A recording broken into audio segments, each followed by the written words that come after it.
খুবই সংক্ষিপ্ত অথচ ইম্পর্টেন্ট একটা প্রেস। আপনারা জানেন এবছর মধ্যশিক্ষা পর্ষদের উচ্চ মাধ্যমিক এবং মাধ্যমিক পরীক্ষা হয়নি। না হলেও সিবিএসই সহ সারা দেশে বিভিন্ন বোর্ড যেরকমভাবে ইভ্যালুয়েশন করেছে কারা নেক্সট ক্লাসে যাবে, পরীক্ষা না হওয়া সত্ত্বেও উচ্চ মাধ্যমিকের কিছু কিছু বিষয় আছে, ক্লাস ইলেভেনের পরীক্ষা এবং ক্লাস 10-এর পরীক্ষার রেজাল্ট, এবং মাধ্যমিকের ক্ষেত্রে প্রি বোর্ড এবং ক্লাস 9-এর রেজাল্ট যা যা স্কুল থেকে এসছে তার পরিপ্রেক্ষিতে এক্সপার্ট কমিটি 10 জনের একটা এক্সপার্ট কমিটি আমরা বানিয়ে দিয়েছিলাম। সেই এক্সপার্ট কমিটি ইভ্যালুয়েশন করেছে। এই ইভ্যালুয়েশনের পর সারা রাজ্যে বিক্ষিপ্তভাবে কিছু অসন্তোষ ছাত্রছাত্রীদের মধ্যে দেখা গেছে।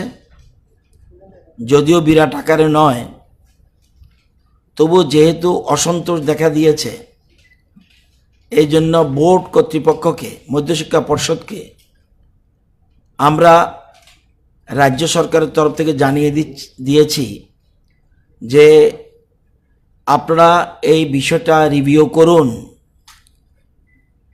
স্কুল কর্তৃপক্ষ যে রেজাল্ট পাঠিয়েছে আর বোর্ড কর্তৃপক্ষের কাছে যে রেজাল্ট আছে সেটা কোথায় গলদ রয়েছে, ইভ্যালুয়েশনের ক্ষেত্রে কোনো ত্রুটি রয়েছে কিনা, যদি থাকে স্কুল কর্তৃপক্ষের সাথে ডেকে এনে প্রয়োজনীয় ব্যবস্থা গ্রহণ করে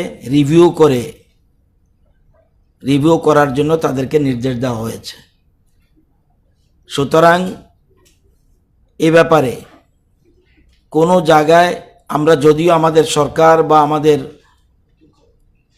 যে দল থেকে আমি নির্বাচিত হয়েছি, কোনো আন্দোলনে আমরা বিশ্বাসী নই, কোনো অবরোধে আমরা বিশ্বাসী নই, কোনো ঘেরাও আমরা বিশ্বাসী নই। আমাদের কাছে নলেজে আসলে, যে বিষয় যখন নলেজে আসবে তৎসঙ্গে আমরা এ ব্যাপারে গুরুত্ব বিবেচনা করি। সুতরাং কোনো আন্দোলনের প্রয়োজন নেই। বোর্ড কর্তৃপক্ষকে নির্দেশ দেওয়া হয়েছে তারা যেন পুরো বিষয়টা রিভিউ করে কোথায় ভুলভ্রান্তি রয়েছে সেটা যেন মীমাংসা করে নেয়। এই বার্তাটাই দেওয়ার জন্যেই আজকের সাংবাদিক সম্মেলন।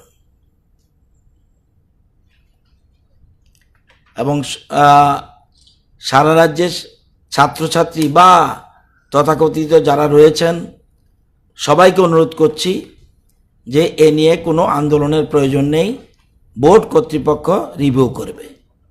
সুতরাং এ বিষয়ে আর কোনো আন্দোলনের প্রয়োজনীয়তা আছে বলে আমি মনে করি না।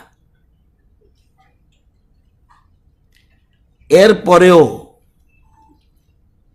যখন যারা পাস করেছে বা গ্রেড পাস মানে পরীক্ষা না হলে ইভ্যালুয়েশনে যারা গ্রেড 1 পেয়েছে তাদেরও ক্ষোভ থাকতে পারে। এই ক্ষোভ থাকার সত্ত্বেও সুপ্রিম কোর্ট বলে দিয়েছে যদি ফলাফলে কেউ অসন্তুষ্ট থাকে, পাস মানে ইভ্যালুয়েশনে যদি গ্রেড 1, গ্রেড এ এরকম যদি অসুবিধা থাকে তার জন্য পরীক্ষার ব্যবস্থা রাখা হয়েছে। সবাই পাস করলেও তারপরেও কারো ক্ষোভ থাকতে পারে রেজাল্ট সম্বন্ধে। সেই জন্য পরীক্ষা মধ্যশিক্ষা পর্ষদ অগাস্টের শেষের দিকে এবং সেপ্টেম্বরের প্রথম দিকে পরীক্ষা সূচি ঘোষণা করবে।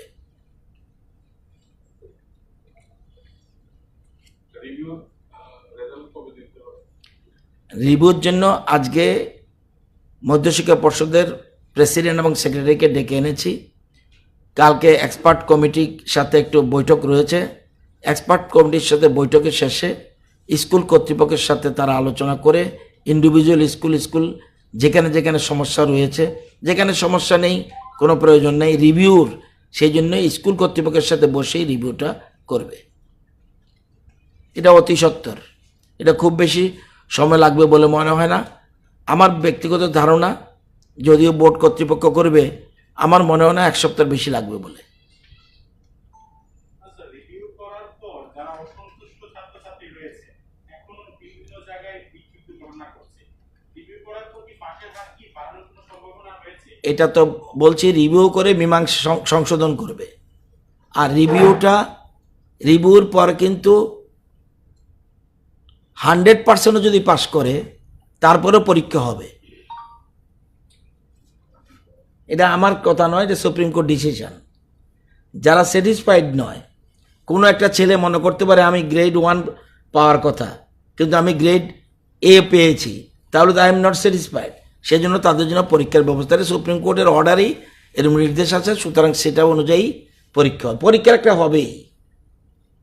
100% পাস করলেও পরীক্ষা হবে এবং সারা দেশেই বিভিন্ন বোর্ড তাদের পরীক্ষা সূচি ঘোষণা করবে। কারণ আমি পাস করলাম কিন্তু আমার নম্বরের ব্যাপারে আমি হ্যাপি না, সেই জন্য পরীক্ষা দিতে হবে। আর রিভিউ করার অর্থ হলো স্কুল কর্তৃপক্ষের সাথে রেজাল্ট, এই পরীক্ষার ফলাফল হয়েছে স্কুলের যে রেজাল্ট পাঠিয়েছে সেই রেজাল্টের পরিপ্রেক্ষিতে করেছে। এখন কোথাও এই রেজাল্ট এবং বোর্ডের রেজাল্টের মধ্যে কোনো রকম ত্রুটি আছে কি না এটা দেখে রিভিউ করে সংশোধন করে নেবে। আমার